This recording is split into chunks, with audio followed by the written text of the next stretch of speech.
दोस्तों, इजराइल और हमास के बीच जंग को लेकर अमेरिका में भारी बगावत की खबर आ रही है। जानकारी के मुताबिक जो बाइडेन प्रशासन को 40 विभागों और एजेंसियों के 400 कर्मचारियों ने एक चिट्ठी लिख दी है। इस चिट्ठी में इजराइल और हमास युद्ध को हैंडल करने की तरीके पर सवाल उठाया गया है। साथ ही सीज फायर की मांग भी दोबारा दोहराई गई है। इस खत के बारे में सबसे पहले न्यूयॉर्क टाइम्स ने रिपोर्ट दी थी। खत लिखने वालों में US state department, white house, national security council और जस्टिस डिपार्टमेंट के कर्मचारी शामिल हैं। इन अमेरिकी कर्मचारियों ने लिखा है कि हम राष्ट्रपति जो बाइडेन से तत्काल सीजफायर की मांग करते हैं। साथ ही इजराइल के बंधकों और मनमाने ढंग से हिरासत में लिए गए फिलिस्तीनों की तत्काल रिहाई सुनिश्चित करके वर्तमान संघर्ष को कम करने का आह्वान किया जाए और गाजा पट्टी के पर्याप्त मानवीय सहायता कराई जाए। जो बाइडेन और विश्व के दूसरे नेताओं ने गाजा में संघर्ष विराम के मांग से इनकार कर दिया था।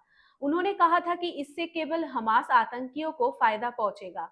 जो बाइडेन के प्रशासन ने इसके बजाय लड़ाई में मानवीय विराम के लिए जोर दिया, जिस पर इजराइल भी सहमत हो गया है।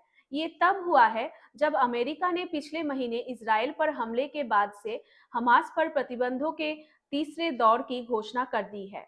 अमेरिकी फिनांस डिपार्टमेंट के एक बयान में कहा गया है कि नए प्रतिबंध समूहों के ईरानी समर्थकों को हमास के प्रमुख अधिकारियों और उनसे सिस्टम को टारगेट करते हैं जिनके द्वारा ईरान हमास और फिलिस्तीनी इस्लामिक जिहाद को समर्थन देता है।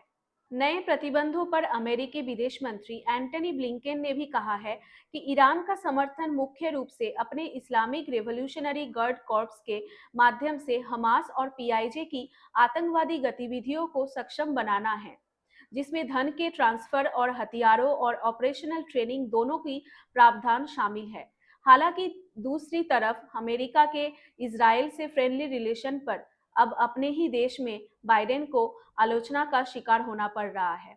अमेरिकी कर्मचारियों की इस चिट्ठी का बाइडेन सरकार क्या जवाब देती है? दोस्तों, लेकिन अमेरिका ने जिस तरह इजराइल को खुला गाजा पर हमला करने के लिए छोड़ दिया है और इजराइल गाजा के हॉस्पिटल, स्कूल, बच्चों, औरतों को बेरहमी से जिस तरह मार रहा है, ये दुनिया के लिए ठीक नहीं है। नमस्कार, मैं हूं शांति और आप देख रहे हैं न्यूज गैरेज। अगर आपको हमारा वीडियो पसंद आए तो लाइक एंड शेयर जरूर करें और हमें कमेंट एंड सब्सक्राइब करना ना भूलें, क्योंकि दोस्तों आप ही हमारा हौसला है और इसी तरह हमारा साथ देते रहिए। धन्यवाद।